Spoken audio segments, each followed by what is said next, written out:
और सीधे आपको लिए चलेंगे प्रियंका गांधी। इस वक्त कोर्सेज को लगवाने के बावजूद भी इतना बोझ आ रहा है कि संभला नहीं जा रहा है। तो इतनी इतनी भयावह स्थिति है इस समय। हम सबको, पूरे देश को एकजुट होकर इस स्थिति का सामना करना पड़ेगा।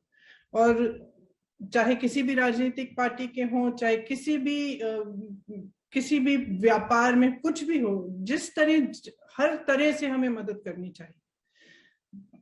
हर जने को अपने स्तर पर जो भी वो कर सकता है किसी और की मदद करने के लिए, किसी और के लिए सपोर्ट बनने के लिए, वो हमें करना चाहिए। तो मैं तो सबसे पहले तो धन्यवाद देना चाहती हूँ कि जितने भी डॉक्टर्स हैं, नर्सेज हैं, जो दिन रात काम कर रहे हैं, उनकी भी परिस्थितियां बहुत ही मुश्किल हैं। उनके परिवार भी उनके बारे में बहुत ही वरिड होंगे। और मैं सबसे पहले तो उनको धन्यवाद देना चाहती हूँ, और उन सबको धन्यवाद देना चाहती हूँ जो आज फ्रंट लाइंस पे इस देश के लिए लड़ रहे हैं। और मैं देशवासियों को कहना चाहती हूँ कि हम सब आपके साथ हैं। इस लड़ाई में हम इकट्ठे हैं, साथ हैं, और हम पूरी तरह से जो भी कर सकते हैं आपकी मदद करने के लिए मौजूद हैं। हौसला रखिए। सबके सामने एक बहुत बड़ा संकट है। इस समय जितना पॉजिटिव रह सकते हैं, जितना हम एक दूसरे को मदद कर सकते हैं, अपने परिवार के सदस्यों को जितना हम हौसला दे सकते हैं, उतना ही अच्छा रहेगा सबके लिए। और ऐसे ही हम इस महामारी का सामना कर सकेंगे। मैम, ये पहली वेव जो है वो पहली वेव जो निकल के गई और अब दूसरी वेव जो आई है ये और ज्यादा घातक है। मौत का आंकड़ा बढ़ रहा है, लगातार 2.5 लाख 3 लाख तक जो है केसेस पहुंच रहे हैं और डबल अटैक कर रहा है। ये वायरस तो तैयार होके आया है। क्या लगता है आपको कि सरकार की तैयारी नहीं रही, या जो हम डिफेंस अपना नहीं नहीं जो रख पाए, और स्थिति आज इस तरीके की है कि लोगों को बिना ऑक्सीजन के सड़क पर बैठना पड़ रहा है, एम्बुलेंस के अंदर लोगों की मौत हो रही है, दहलीज तक पहुंच के अस्पताल की वो लोगों को इलाज नहीं मिल पा। देखिए, आज देश भर से रिपोर्ट्स क्या आ रही हैं? हॉस्पिटल के बेड्स की कमी है, ऑक्सीजन की कमी है, रेमडेसिविर की कमी है, वेंटिलेटर्स की कमी है। सब जगह से यही रिपोर्ट्स आ रही हैं। अब अगर हमने ठीक तरह से प्रेपरेशन किया होता, अगर हमने तैयारी की होती, तो फर्स्ट वेव और सेकंड वेव के बीच में हमारे पास कई महीने थे कि हम इसके लिए हम तैयारी कर सकते थे। कैसे? हमारा देश जो है ऑक्सीजन का सबसे बड़ा मैन्युफैक्चरर है। India's production capacity for oxygen is one of the largest in the world. फिर ऑक्सीजन की कमी क्यों हो रही है? क्योंकि उसको ट्रांसपोर्ट करने की सुविधा नहीं बनाई गई है। आपके पास 8-9 महीने थे, आपको मालूम था, आपके अपने सीरो सर्वेस कह रहे थे कि एक सेकंड वेव आने वाली है, आपने उसको इग्नोर किया। आपके पास समय था, आप ये सुविधा बनवा सकते थे, वॉर फुटिंग पर करा सकते थे। आज स्थिति ये है कि हिंदुस्तान में मात्र 2000 ऐसी ट्रकें हैं जो ऑक्सीजन को ट्रांसपोर्ट कर सकती हैं। तो आप समझ सकते हैं कि कितनी बड़ी त्रासदी ये है कि देश में ऑक्सीजन उपलब्ध है, लेकिन जहां पहुंचना चाहिए वहां पहुंच नहीं पा रहा है। आप रेमडेसिविर को देखिए। रेमडेसिविर आज एक एक जना मांग रहा है, ढूंढ रहा है कि कहां से मिलेगी, कैसे मिलेगी। 1.1 million remdesivir injections were exported. 1.1 million remdesivir के इंजेक्शन का निर्यात हुआ है हिंदुस्तान से पिछले 6 महीनों में, और आज हमारे पास कमी है। आप वैक्सीन को लीजिए।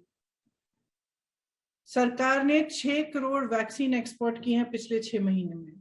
ज्यादा पिछले 6 महीने में नहीं, जनवरी से लेकर मार्च तक 6 करोड़ एक्सपोर्ट हुई हैं हमारे हिंदुस्तान से वैक्सीन। और उसी समय में 3 से 4 करोड़ हिंदुस्तानियों को वैक्सीन दी आपने। तो आपने हिंदुस्तानियों को पहले क्यों नहीं रखा? आपने उनको प्राथमिकता क्यों नहीं दी? अपने पीआर में आप पड़े रहे। और हमें हर रोज टीवी पे दिख रहा था कि मॉरिशस जा रही है, नेपाल जा रही है वैक्सीन। आपने 6 करोड़ वैक्सीन एक्सपोर्ट की, और हिंदुस्तानी लोगों को आपने 3 से 4 करोड़ तक उसी समय में आपने सिर्फ उतना वैक्सीन दिया। आज वैक्सीन की कमी है। तो वैक्सीन की कमी किस लिए हो रही है? Bad planning. रेमडेसिविर की कमी किस लिए है? बैड प्लानिंग या नो प्लानिंग। ऑक्सीजन की कमी किस लिए? कोई स्ट्रैटेजी नहीं। बेड्स, आपको मालूम था कि ये दोबारा वेव आएगा, तो आप टेम्पररी बेड्स क्यों नहीं बनवाए? आपने अपने अस्पतालों में सुविधा क्यों नहीं बढ़ाई? आपने फोकस क्यों नहीं किया इन चीजों पे? तो ये तो एकदम सरकार का ही फेलियर है। और किस चीज में व्यस्त हैं आज भी? आज भी चुनाव प्रचार में व्यस्त हैं, स्टेज पे जाकर हंस रहे हैं।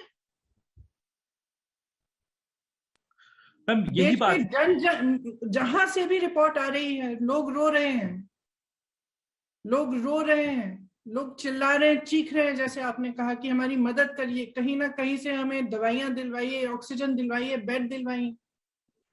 और आप बड़ी बड़ी रैलियों में जाकर हंस रहे हैं। हंस कैसे सकते हैं?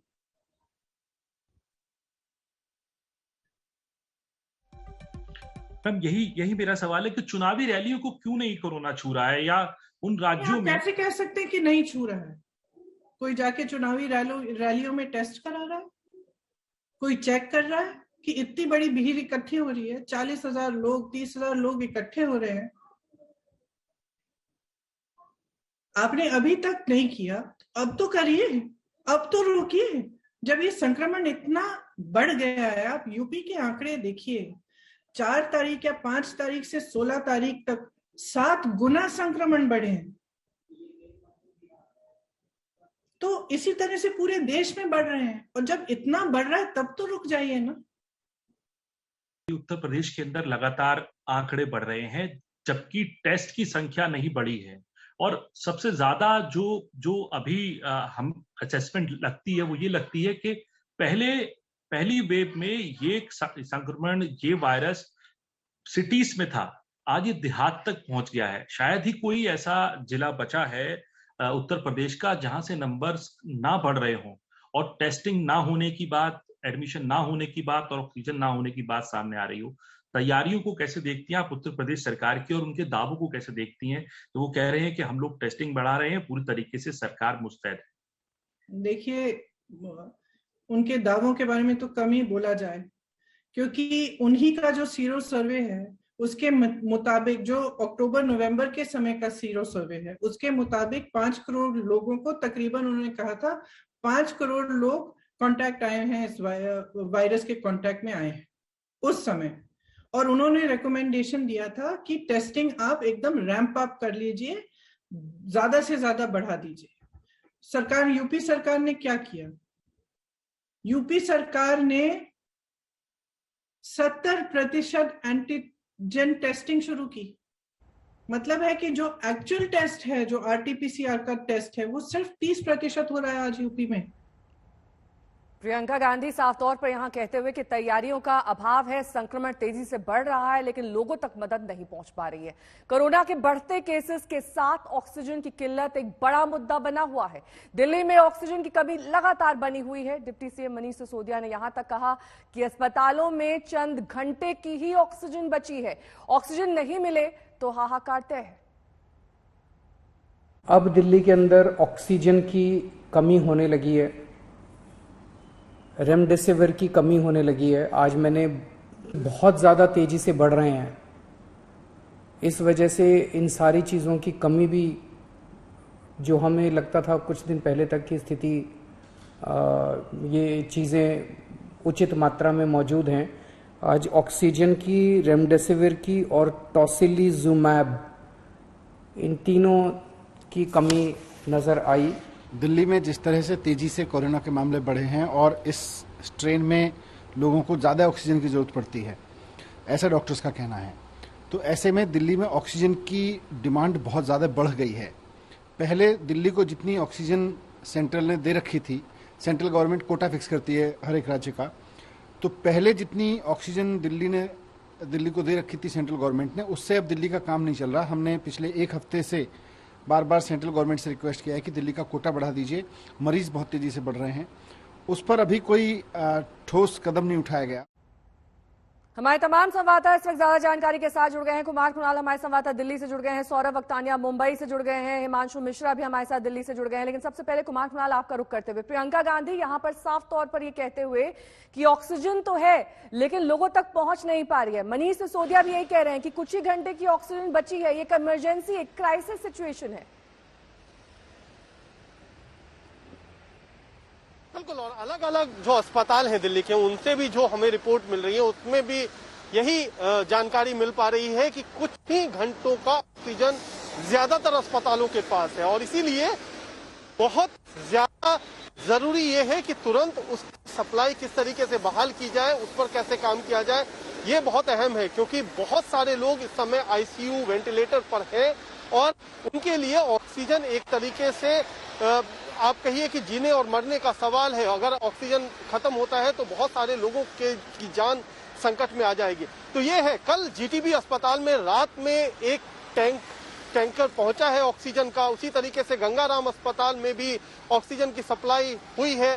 लेकिन जो बड़े स्तर पर ऑक्सीजन आना है और जो हमारी जानकारी मिल रही है कि दिल्ली सरकार उत्तर प्रदेश सरकार के साथ भी इस वक्त बात भी कर रही है कि किस तरीके से दिल्ली में ऑक्सीजन की सप्लाई सुचारू तौर पर जारी की जाए, क्योंकि उत्तर प्रदेश के जरिए दिल्ली में ऑक्सीजन आ सकता है। तो जब वो सप्लाई आएगी तब थोड़ी राहत मिलेगी। फिलहाल अभी संकट का दौर जारी। लौटूंगी मैं आपके पास। सौरभ वक्तानिया हमारे संवाददाता मुंबई से हमारे साथ जुड़े हैं। सौरभ, संपूर्ण लॉकडाउन की ओर बढ़ रहा है महाराष्ट्र, किस तरीके के रिस्ट्रिक्शंस और बढ़ने वाले हैं वहां?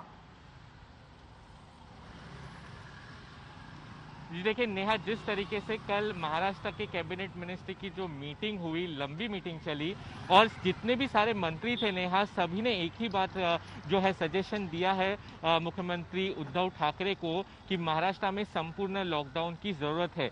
कुछ जो सुझाव वो दिए हैं कि जो इंटर डिस्ट्रिक्ट ट्रैवल है, पब्लिक ट्रांसपोर्ट है, उसे भी पूरी तरीके से बंद किया जाए और सिर्फ मेडिकल सर्विसेज और इमरजेंसी सर्विसेज के जो लोग हैं उनको ही बाहर आने की अनुमति दी जाए। तो इस तरीके के सुझाव कल जो जितने भी कैबिनेट मिनिस्टर्स हैं उन्होंने दिए हैं। देखिए 62,000 से ज्यादा केसेस सामने आया है और कल कोरोना वायरस ने तो मौत का तांडव खेला है। 519 लोगों की मौत कल कोरोना वायरस से हुई है, सबसे ज्यादा मौत इतने दिनों में रजिस्टर की गई है। दूसरा जो सबसे अहम फैसला कैबिनेट मिनिस्ट्री ने लिया कि जो स्टेट बोर्ड के एग्जाम है 10th के, उसे पूरी तरीके से कैंसिल किया गया है और जो स्टूडेंट्स हैं उनको प्रमोट किया जाएगा। 12वीं की जो एग्जाम्स है स्टेट बोर्ड की, उसके डेट्स आने वाले समय में दिए जाएंगे। ठीक है, लौटूंगी आपका सौरभ। इस बीच बड़ी खबर अपने दर्शकों को बता दें, महाराष्ट्र के मंत्रियों ने लॉकडाउन के संकेत दे दिए हैं। कल कैबिनेट बैठक हुई थी, उसमें कहा गया था कि संपूर्ण लॉकडाउन की जरूरत है, लॉकडाउन वक्त की मांग है। राजेश टोपे ने कहा था, यानी कि महाराष्ट्र इस वक्त संपूर्ण लॉकडाउन की ओर बढ़ रहा है और उससे केसेस घटेंगे, आदित्य ठाकरे का ऐसा मानना है। तो महाराष्ट्र में संपूर्ण लॉकडाउन आने वाले वक्त में लग सकता है। महाराष्ट्र में ब्रेक द चेन की प्रोसेस शुरू है, लेकिन आंकड़ा 60,000 के करीब लगातार आ रहा है। कुछ और कड़ाई उसमें लाई जाएगी। लोग बिना मतलब के घूम रहे हैं, उसे किसी तरह से रिस्ट्रिक्ट किया जाएगा।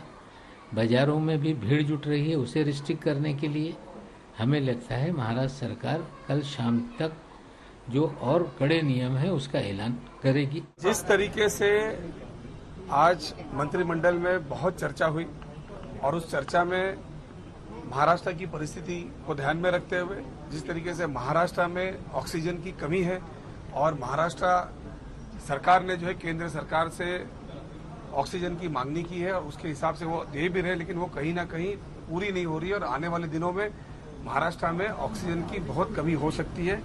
तो वो सारी चीजों को ध्यान में रख के महाराष्ट्र जो है वो पूरे लॉकडाउन की तरफ जा रहा है। हिमांशु मिश्रा हमारे संवाददाता इस वक्त तमाम जानकारी के साथ जुड़े हुए हैं। हिमांशु, एक और तो महाराष्ट्र संपूर्ण लॉकडाउन की ओर बढ़ रहा है, दिल्ली में 6 दिन का लॉकडाउन है, हालांकि ये आंशिक लॉकडाउन है, इसे एक्सटेंड करने पर अभी कोई विचार, कोई विमर्श, किसी तरह की कोई मीटिंग? देखिए अभी जो क्या केसेस आ रहे हैं, क्या इसका इम्पैक्ट निकल करके आता है, उसको पहले रिव्यू किया जा रहा है। डे बाय डे जो भी केसेस आ रहे हैं, क्या सिचुएशन है, क्या ग्राउंड की रिपोर्ट है, उसको रिव्यू किया जा रहा है। इसके लिए जो तमाम अथॉरिटी है, चाहे वो दिल्ली पुलिस हो, एलजी हो, दिल्ली सरकार हो, केंद्र सरकार के अधिकारी हो, वो लगातार आपस में कोऑर्डिनेट कर रहे हैं और बातचीत कर रहे हैं। ये जो भी इसमें निष्कर्ष निकल के आता है, क्या केसेस, क्योंकि अभी 28,000 से ज्यादा केसेस सामने आए हैं, तो क्या अगर ये केसेस कम होते हैं, अगर चेन टूटती हुई नजर आती है, तो उसके आधार पर आगे का फैसला लिया जाएगा। वहीं दूसरी तरफ जो ऑक्सीजन है उसकी सप्लाई पर भी जोर दिया जा रहा है। दो तरीके से ऑक्सीजन की सप्लाई हो रही है, एक तो टैंकर्स के जरिए जो बड़े हॉस्पिटल्स है, दूसरा सिलेंडर्स के जरिए। अगर हम पिछले कुछ दिन की बात करें, 2 दिन की ही बात करें, तो कई सारी डिस्ट्रेस कॉल दिल्ली पुलिस के पास भी गई हैं, जिसमें वो छोटे छोटे जो सिलेंडर्स, ऑक्सीजन के सिलेंडर्स होते हैं, वो भरवा करके छोटे हॉस्पिटलों को सप्लाई हो रही है। प्रधानमंत्री नरेंद्र मोदी ने लॉकडाउन को लेकर राज्य सरकारों से कहा है कि ये अंतिम विकल्प है। लॉकडाउन से सबसे ज्यादा जो लोग प्रभावित होते हैं वो प्रवासी मजदूर हैं, जो बेरोजगार होने से तेजी से गरीबी की दलदल में फंसते जा रहे हैं। आपको जानकर हैरानी होगी कि पिछले 1 साल में गरीबों की संख्या दोगुना हो गई है। प्रवासी मजदूर राज्यों में लगे लॉकडाउन की वजह से संक्रमण के खतरे के बीच सफर कर रहे हैं।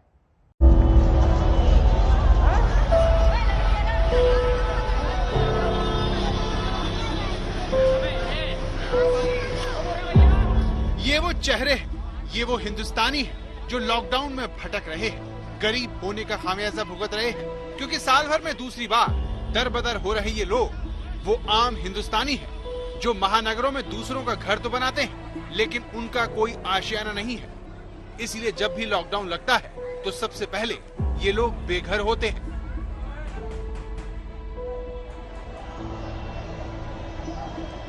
प्रवासी मजदूरों का ये संकट देशव्यापी है। विडंबना ये है कि एक तरफ कोरोना के नाम पर पाबंदियां लादी जा रही हैं,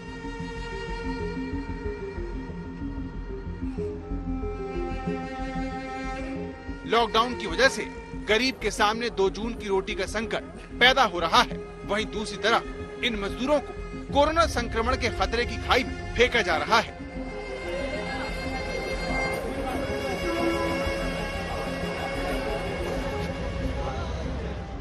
ये गुजरात के वापी की तस्वीर है, जहां सोशल डिस्टेंसिंग नाम का नियम हवा हो चुका है। हर तरफ लोग हैं जो तमाम दुश्वारियों के बावजूद चुपचाप ये अमानवीय सफर करने को मजबूर है।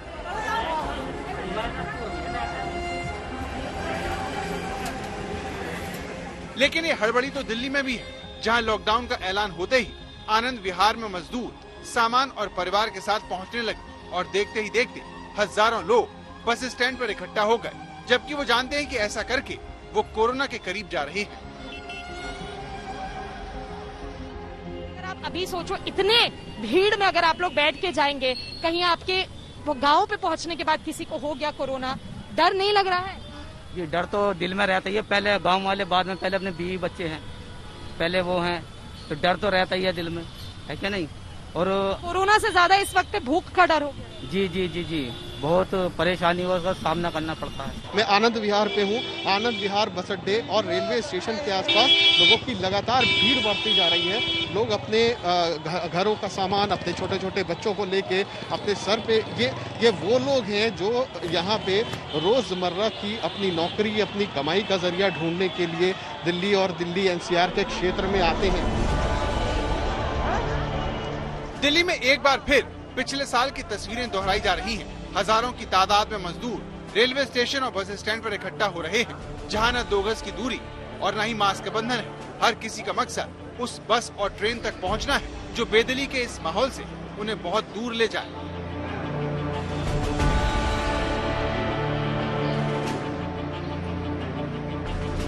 लगातार यहाँ पर इस जगह पर आप देख रहे हैं कि बसें जो चल रही हैं उसके लिए और अपने घरों को जाने के लिए लोग निकल करके आ रहे हैं। सैकड़ों की तादाद में बसें भी कई सारी खड़ी हैं। पिछले साल देशव्यापी लॉकडाउन के ऐलान के बाद दिल्ली में हजारों की तादाद में प्रवासी मजदूर आनंद विहार पहुंच गए थे।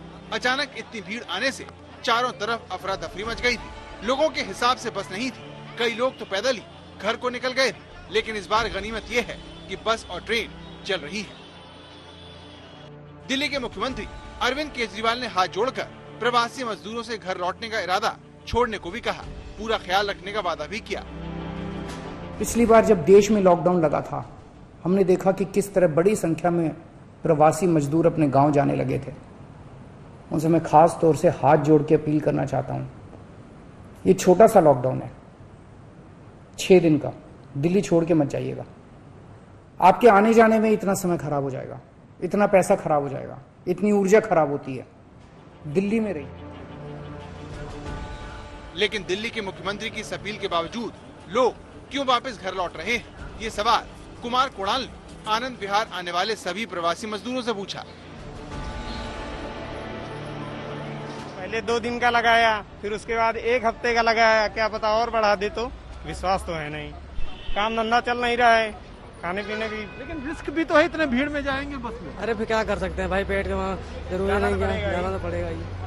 कहाँ चल रही है? भैया गांव जा रहे हैं लॉकडाउन की वजह से। लॉकडाउन की वजह से जाएगा आदमी, यहाँ पर क्या करेगा। पिछले साल तो बुरे हाल हो गए थे, अब ना तो ऐसे भी लोगों को पहले जब पता चल गया तो जाएंगे। लोग बाग के पहले से हो जाता है कि आगे और 15 दिन की लॉकडाउन लगेगा, अभी 8 दिन की लगी है, तो इस वजह से लोग प्लान कर रहे हैं कि अपना अपना घर चले। यहाँ रह के क्या करेंगे, नौकरी है नहीं, कहाँ खाएंगे, क्या पिएगा। केजरीवाल जी तो कह रहे हैं कि इस बार 7 दिन का ही रहेगा, डरिए नहीं, रहिए यहाँ। केजरीवाल जी तो पिछली बार भी कह रहे थे हम 4 लाख आदमियों को खाना खिला रहे थे। ये बताइए काय को प्लान किया था सबने, और हम क्यों जा रहे हैं? हम कोई पागल। अभी केजरीवाल जी आए, कहा सीएम साहब ने कि 1 हफ्ते का लॉकडाउन है, आप मत जाइए। हमें उनकी बात पर विश्वास ही नहीं है। गारंटी तो हो रही है, अभी 1 हफ्ते का लगा दिया, फिर बोल देंगे 15 दिन का लगा देंगे, फिर 1 महीने का लगा देंगे, 2 महीने का इंतजाम कुछ नहीं है। पिछली बार भी फ्लॉप थे सब, ना खाने को क्या मिला था। स्कूल में गए चावल ऐसे मिल रहे थे कि कुत्ता नहीं खाएगा उनको। गरीब वो भी टाइम पे नहीं मिल रहा है। 2 आदमियों का खाना मांगते तो 1 आदमियों का मिलता था, वो भी 8 दिन बाद। मकान मालिक पैसे मांगता है, कहाँ से देंगे हम उसको जब हमारी नहीं जॉब रहे, कहाँ से देंगे। महामारी ने प्रवासी मजदूरों से नौकरी नहीं छीनी, उनकी बचत भी खत्म कर दी।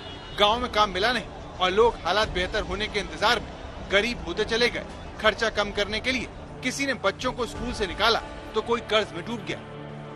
कुछ महीने पहले वो दोबारा भी लौटे, लेकिन दिल्ली के ताजा लॉकडाउन ने उनकी आर्थिक हालत को और भी पतला कर दिया। ये 6 दिन का लॉकडाउन हो गया है, फिर आगे बढ़ा देंगे तो फिर क्या करेंगे। अगली बार 7 दिन का लगाया था, फिर 21 दिन के लिए लगा दिया, तो ऐसे धीरे धीरे ज्यादा हो जाएगा। तो बैठे खाएंगे कमाएंगे, नहीं तो क्या खाएंगे। मतलब ज्यादा सैलरी है नहीं मेरी, 9,500 रुपए थी उसकी सैलरी, क्या रूम को देता, क्या राशन के देता, इसलिए मैं जा रहा हूँ। और आप देख सकते हैं तस्वीरें सड़कों पर, बसों में किस तरीके से तमाम जो मजदूर हैं वो अपने घरों की तरफ जा रहे हैं दिल्ली छोड़ करके। कुमार कोणाल और तंजीम हैदर के साथ सुशांत मेहरा, दिल्ली आज तक। हम बात कर रहे हैं कोरोना की, क्योंकि लगातार कल तीसरे दिन कोरोना के 2.5 लाख के पार आंकड़े ने सबको एक बार फिर से डरा दिया है। दिल्ली में एक बार फिर कोरोना के रिकॉर्ड मामले सामने आए हैं। 24 घंटे में 28,000 से ज्यादा केसेस आए हैं, 277 लोगों की मौत हुई है।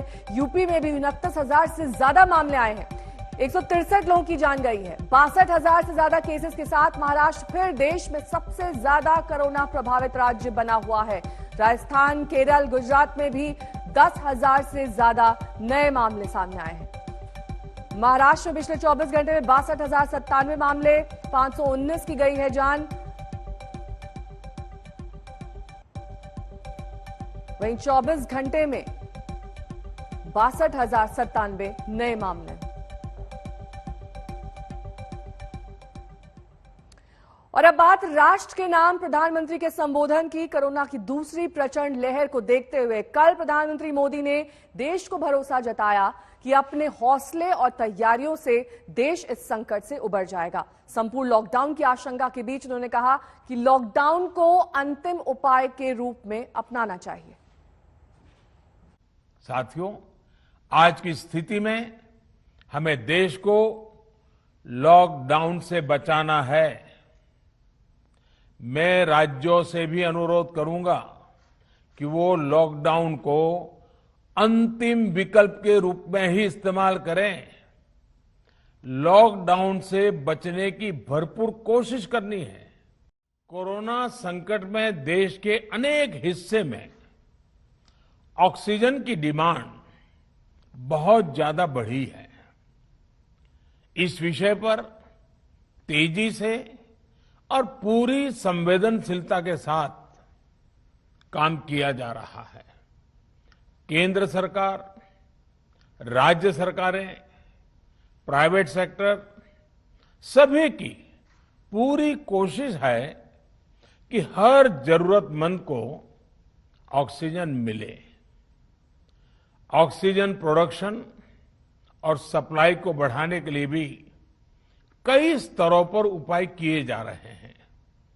राज्यों में नए ऑक्सीजन प्लांट्स हो, 1 लाख नए सिलेंडर पहुंचाने हो, औद्योगिक इकाइयों में इस्तेमाल हो रही ऑक्सीजन का मेडिकल इस्तेमाल हो, ऑक्सीजन रेल हो, हर प्रयास किया जा रहा है।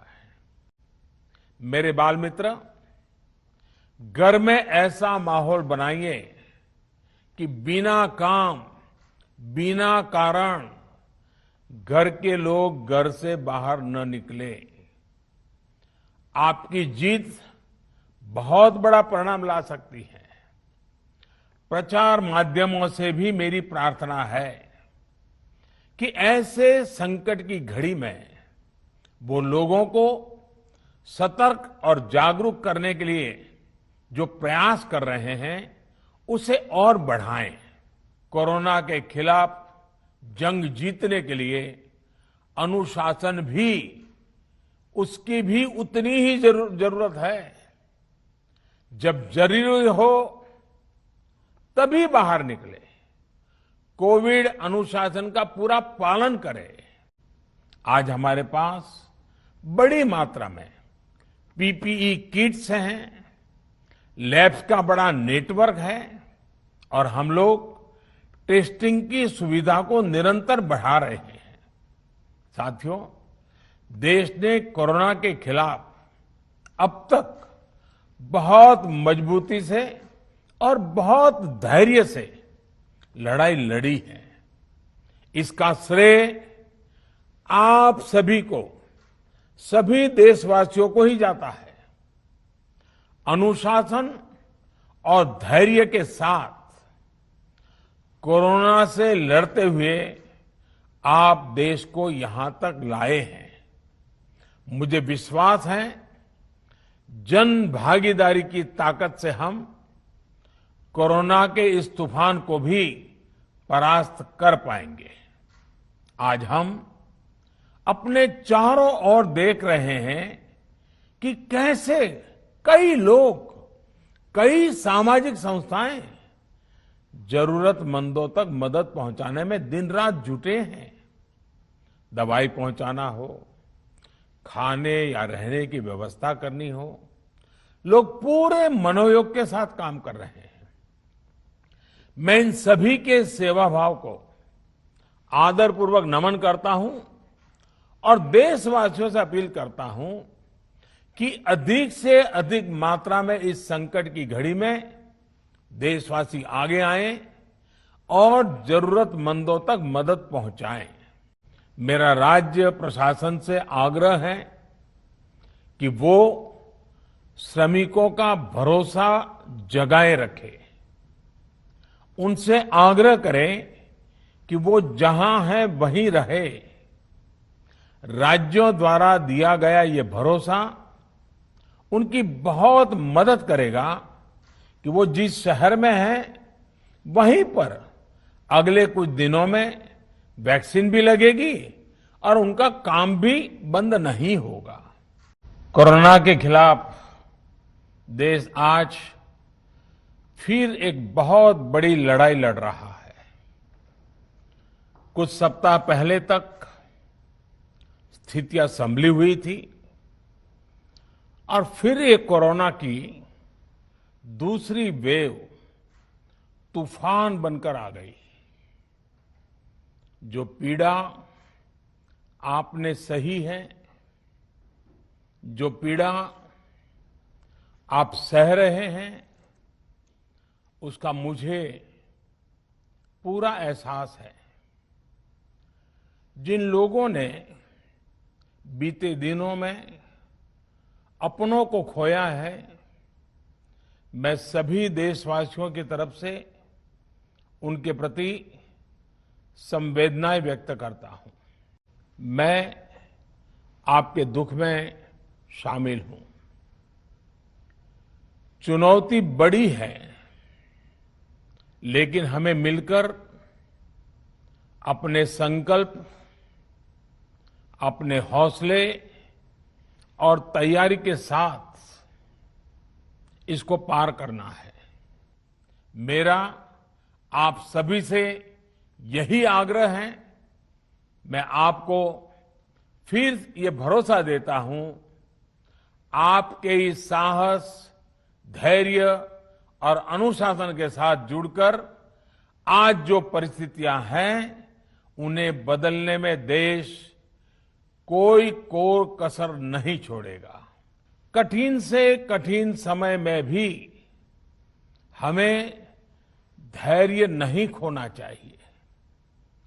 किसी भी परिस्थिति से निपटने के लिए हम सही निर्णय लें, सही दिशा में प्रयास करें, तभी हम विजय हासिल कर सकते हैं। माइक्रो कंटेनमेंट जोन पर ही ध्यान केंद्रित करना है। हम अपनी अर्थव्यवस्था की सेहत भी सुधारेंगे और देशवासियों की सेहत का भी ध्यान रखेंगे। कोरोना के बचने के जो भी उपाय है, कृपया करके उनका पालन 100% करिए। दवाई भी, कड़ाई भी, इस मंत्र को कभी भी भूलना नहीं है। इस बार जैसे ही कोरोना के केस बढ़े, देश के फार्मा सेक्टर ने दवाइयों का उत्पादन और बढ़ा दिया है। आज जनवरी फरवरी की तुलना में देश में कई गुना ज्यादा दवाइयों का प्रोडक्शन हो रहा है। इसे अभी और तेज किया जा रहा है। मेरी देश की फार्मा इंडस्ट्री के बड़े जो प्रमुख लोग हैं, उसके जो एक्सपर्ट लोग हैं, उनसे बहुत लंबी चर्चा हुई है। प्रोडक्शन बढ़ाने के लिए हर तरीके से दवाई कंपनियां की मदद ली जा रही है। हम सौभाग्यशाली हैं कि हमारे देश के पास इतना बड़ा मजबूत फार्मा सेक्टर है जो बहुत अच्छी और तेजी से दवाइयां बनाता है। इसके साथ ही अस्पतालों में बेड की संख्या को बढ़ाने का भी काम तेजी से चल रहा है। कुछ शहरों में ज्यादा डिमांड को देखते हुए विशेष और विशाल कोविड हॉस्पिटल बनाए जा रहे हैं। साथियों, पिछले वर्ष जब देश ने कोरोना के कुछ ही मरीज सामने आए थे, उसी समय भारत में कोरोना वायरस के खिलाफ प्रभावी वैक्सीन के लिए काम शुरू कर दिया था। हमारे वैज्ञानिकों ने दिन रात एक करके बहुत कम समय में देशवासियों के लिए वैक्सीन विकसित की है। हौसला मिलता है कि हमारे health care workers, frontline corona warriors और सीनियर सिटीजन्स के एक बड़े हिस्से को वैक्सीन का लाभ मिल चुका है। साथियों, कल ही वैक्सीन को लेकर हुए एक और अहम फैसला भी हमने किया है। 1 मई के बाद से 18 वर्ष के ऊपर के किसी भी व्यक्ति को वैक्सीनेट किया जा सकेगा। अब भारत में जो वैक्सीन बनेगी, उसका आधा हिस्सा सीधे राज्यों और अस्पतालों को भी मिलेगा। इस बीच गरीबों, बुजुर्गों, निम्न मध्यम वर्ग के लोग, 45 वर्ष की आयु के ऊपर के व्यक्तियों के लिए केंद्र सरकार का जो वैक्सीन कार्यक्रम चल रहा है, वो भी उतनी ही तेजी से जारी रहेगा। पहले की तरह ही सरकारी अस्पतालों में मुफ्त वैक्सीन मिलती रहेगी। जिसका फायदा, जैसा मैंने कहा, हमारे गरीब परिवार हो, हमारे मध्यम वर्ग, निम्न मध्यम वर्ग के परिवार हो, वो उनका लाभ उठा सकेंगे। और इस वक्त की बड़ी खबर आपको बता दें, कोरोना से जुड़े आंकड़े, जो ताजा आंकड़े आए हैं, देश भर में 2,95,041 नए मामले हैं, यानी कि करीब 3 लाख के करीब ये आंकड़ा पहुंच गया है।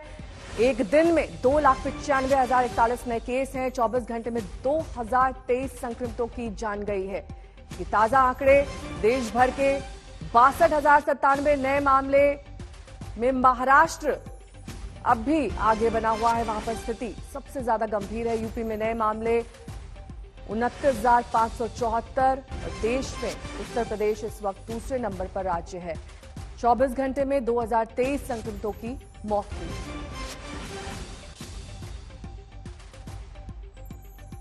तीन लाख के करीब पहुंचता आंकड़ा नए मरीजों का देश भर में। 24 घंटे में संक्रमितों की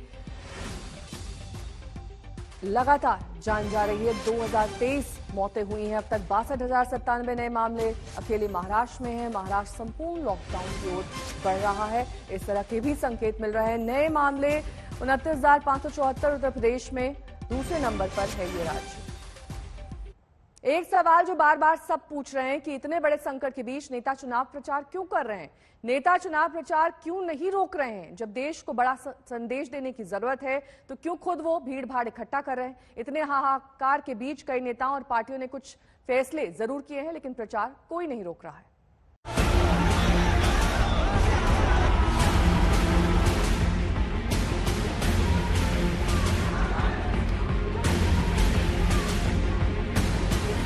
ये बहस पूरे देश में चल रही है कि जब कोरोना का इतना बड़ा संकट है, जब लोग अस्पतालों में भटक रहे हैं, जगह जगह जरूरी चीजों के लिए परेशान हो रहे हैं, जब लोग कोरोना की भीषण लहर में दम तोड़ रहे हैं और जब जगह जगह नाइट कर्फ्यू और लॉकडाउन जैसी पाबंदियां हैं, तो बंगाल में क्यों धड़ाधड़ रैलियां, रोड शो और प्रचार जारी है।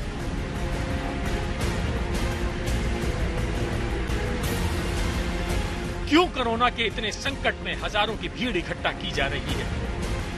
क्या इससे आगे संक्रमण का खतरा नहीं बढ़ेगा? ऐसा क्या हो जाएगा अगर नेता प्रचार कम कर देंगे? सर, जितनी चर्चा चुनाव को लेकर है, उतनी ही अभी चुनाव प्रचार पर बहस छिड़ गई है।